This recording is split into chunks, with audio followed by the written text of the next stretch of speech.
When PCAs, when the concept was first developed with the independent living movement, the bedrock principle was being able to direct the PCAs like an executive, being able to formulate and direct, being able to manage one's own finances, and basically be an executive in charge of a staff working for one's own good. Now, what has happened in the past 20 years, which is a great development, is that PCAs have become available to people who may not have the cognitive skills or psychiatric skills to manage their own care, but under the new system, people can live in the community, integrated to the fullest extent possible, use PCAs with whatever appropriate support is necessary. So there's no reason that anyone can't live independently in the community to the extent that we are able and receive support in the places where we need help.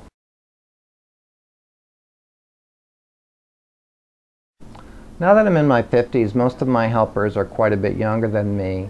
They're in their 20s, although I do have one helper who's in his 40s. And everyone's got skills, everyone's got places where they're stronger than others, and I try to spread out my tasks so that people can do what they're best at and most comfortable doing. Some people I like to cook with, some people are great at errands, some people are great at going with me to an event and taking notes. Some people can drive and some people should not be allowed behind a wheel.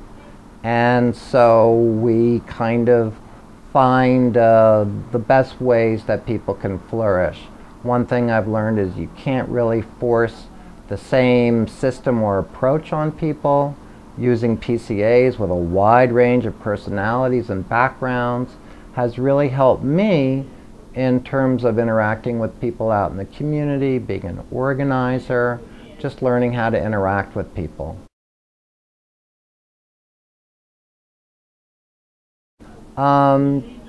Unfortunately, the pay for PCAs often lags the economy.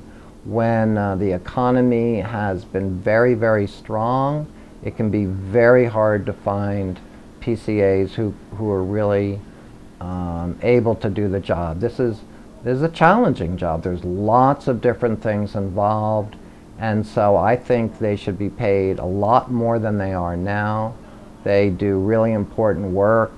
When the economy is bad, when we're in a big slump, it's much easier for me to find helpers. I was getting these long, well-written essays after the last downturn from young people saying that they had always wanted to be a PCA. It had been their career ambition on their way to doing something else.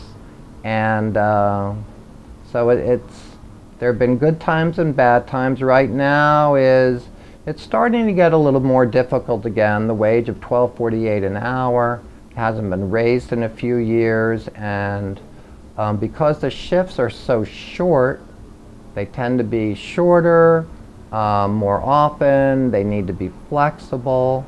Unfortunately, there's no benefits, no sick days. So the wage needs to be higher in order to compensate for that. Really it should be $17 an hour, something like that at a minimum. But as the economy improves, we really need to look at increasing the pay. And for people who say that this is unskilled work, I really disagree. The people who can plow through a personal care program in a short period of time, they are very skilled at what they do, just as much as the helper who can repair my wheelchair and enable me to go out and keep my job, or the person who can drive me to an appointment and save hundreds and hundreds of dollars from medical transportation.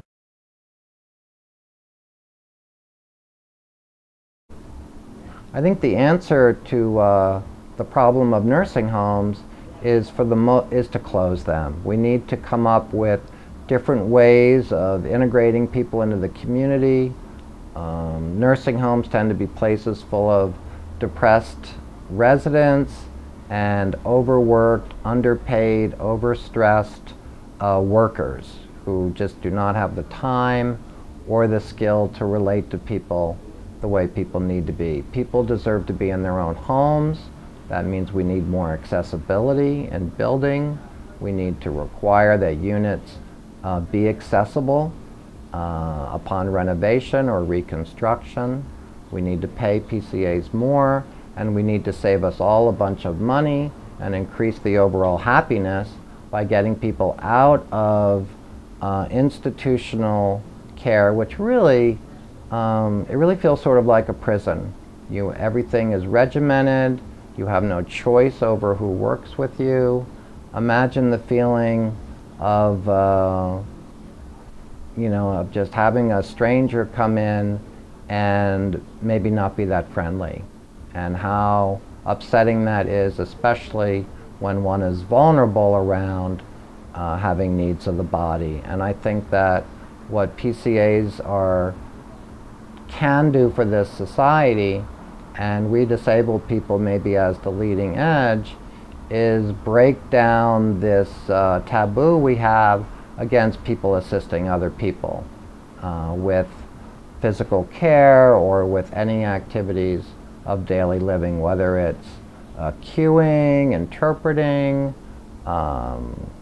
assisting.